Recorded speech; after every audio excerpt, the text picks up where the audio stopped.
À tous, bienvenue dans ce nouveau tuto Colincourt. Je vous accueille ici rue Chomel, dans notre magasin à Paris, à côté du Bon Marché, pour vous parler des règles à connaître et idéalement à suivre si vous souhaitez maximiser la durée de vie de vos souliers et faire en sorte qu'ils restent le plus beau possible, le plus longtemps possible.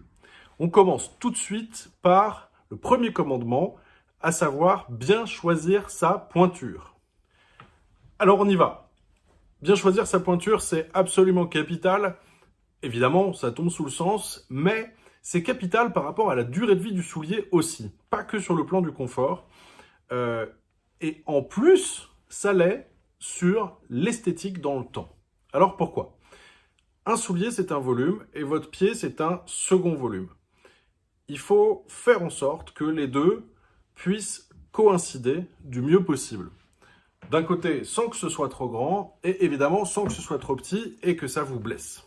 Avant d'en venir à des recommandations vraiment concrètes, je voudrais vous expliquer où vous mettez votre pied, dans quoi vous mettez votre pied. Ça va vous aider à comprendre ce que je vais vous expliquer par la suite.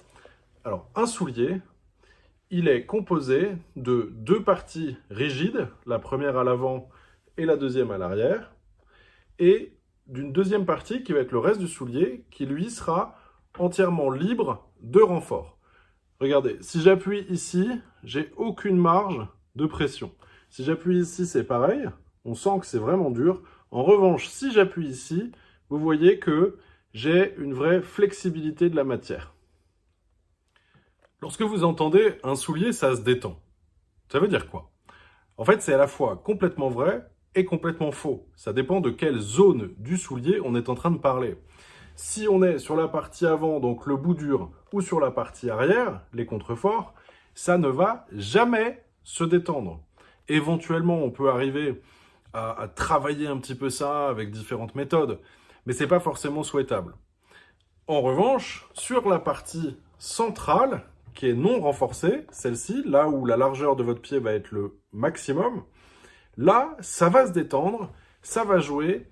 Et donc, c'est la zone sur laquelle il faut que votre pied soit bien maintenu, presque, je ne vais pas dire serré, mais en tout cas vraiment proche du pied, de façon à ce que quand la matière va rendre un petit peu de pression, lorsque la matière elle va bouger et se faire autour de votre pied, ça restera un soulier confortable, c'est-à-dire qui vous maintient le pied.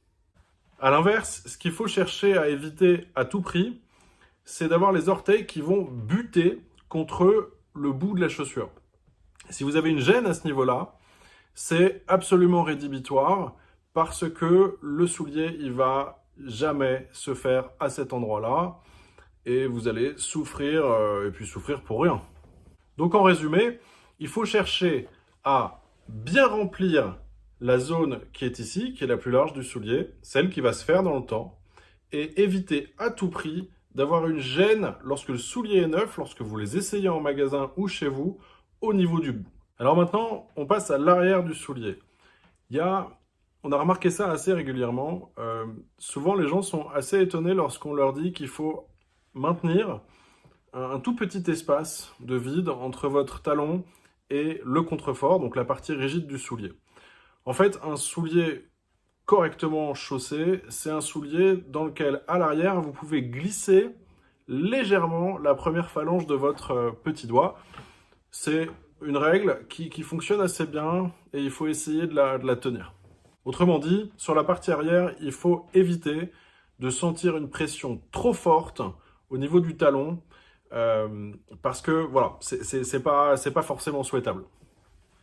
Ensuite, ce qu'il faut savoir, c'est que plus la matière d'un soulier va être souple, plus il va falloir que vous le choisissiez près du pied. Pourquoi ? Parce qu'il va se détendre davantage.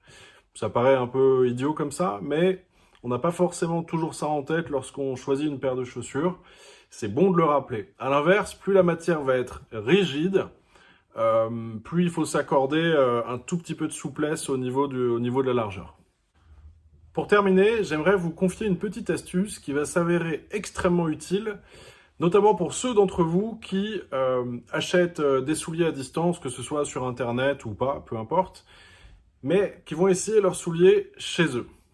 Alors, hyper important, lorsque vous les chaussez, pensez à bien reculer votre pied contre la partie arrière de la chaussure.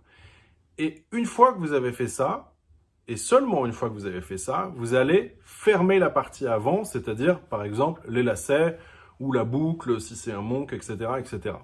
En faisant ça, vous allez éviter que votre pied glisse légèrement vers l'avant lorsque vous posez votre pied dans le soulier, et vous allez éviter un double syndrome. D'une part, vous risquez d'être trop serré sur la partie avant, éventuellement même, vos orteils vont venir en buter contre le bout dur, mais à l'inverse, vous allez manquer de maintien sur la partie arrière. Et là, c'est dommage parce que vous allez considérer que la pointure n'est pas la bonne, alors que si vous aviez cette astuce en tête, si vous faites attention à ce petit geste-là, vous allez en fait chausser le soulier tel qu'il devrait être chaussé, et du coup, la pointure, telle que vous allez la ressentir, va vraiment vous donner les bonnes informations.